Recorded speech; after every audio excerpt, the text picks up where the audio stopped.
One of the most difficult things to gauge as an artist, especially as a beginner artist, and honestly even as an experienced one, is knowing if you're actually improving at drawing or not. At the very beginning, we generally go through a period of rapid improvement when learning to draw, learning the fundamentals, learning the muscle memory to accomplish what we want, and learning how we like to be creative. When you learn to draw, you literally are forming new pathways in your brain, and oftentimes because this process can feel so non-linear, and is non-linear, you can go through these periods where you don't really know if you're getting better at all. The meat of the process of quote-unquote getting good can often take really an indeterminate amount of time. It all depends on who you are, how much natural talent you have, how quickly you pick this stuff up, and how often you practice. But really, the process of improvement goes on forever. You can always get better no matter who you are, and from my experience, it only gets harder to tell if you're getting better the farther on the journey you go. So in a process that is so difficult to track, how do we know we're actually improving? Well, in this video, I'm going to go over a few ways to help you find that out. The first thing I would say, and probably the most talked about way to know if you're improving on the internet, is to look back at old art. If you're just starting out, maybe draw for a month, then compare your art to how it was at the beginning of that month. Chances are it's gotten better.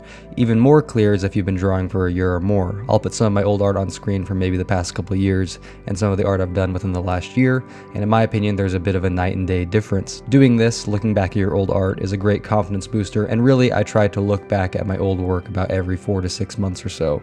One, because it's fun, and like I said, boosts confidence, but also sometimes you can find things about the way you used to create that you may have stopped doing that you want to re-implement, even if the work you're looking at is only from a month or two ago. The next surefire way to improve and know you're improving is to do dedicated studies on the things you're trying to get better at, drawing the same thing over and over and over again, whether that's hands, buildings, people, motorcycles, rendering, composition, perspective, whatever aspect of art it is, repetition is the key to growth, and really that goes with anything in life too. In the beginning of learning to draw, you're obviously going to have a lot more things to learn to draw than later on in the journey, and really you never stop learning to draw things. I still go back and refresh on how to draw hands and body parts periodically, and really anything else.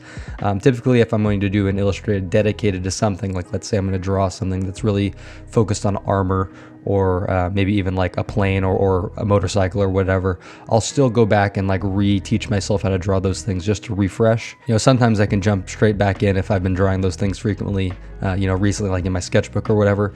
But if I haven't drawn those things in a while, it's good to always get a refresher because you forget those little details that some things have. Even something simple like drawing a mug or even like a box, you can always get better at. You can always add more detail. So don't get analysis paralysis in terms of learning what to draw first.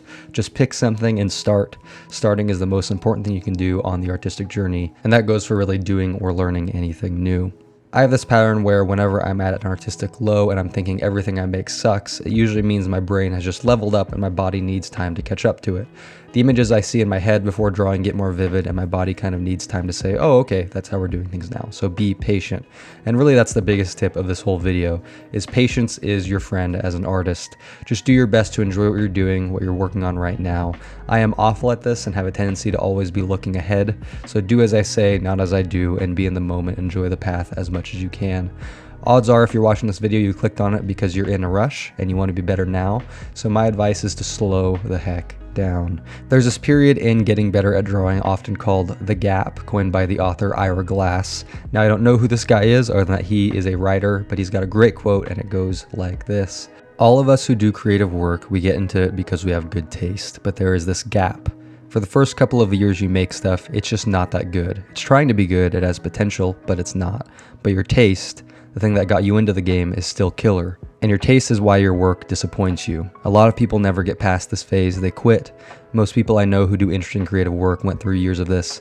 We know our work doesn't have this special thing that we want it to have. We all go through this. And if you're just starting out or you're still in this phase, you gotta know it's normal, and the most important thing you can do is to do a lot of work.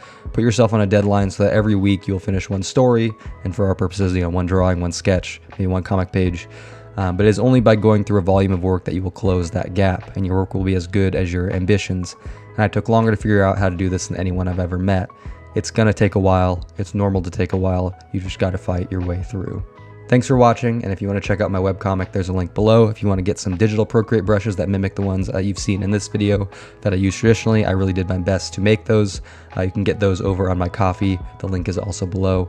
We'll finish up this background drawing in the next video. I hope you've enjoyed it so far. Make sure to like, comment, subscribe, and all that YouTube stuff, and I'll see you when I see you.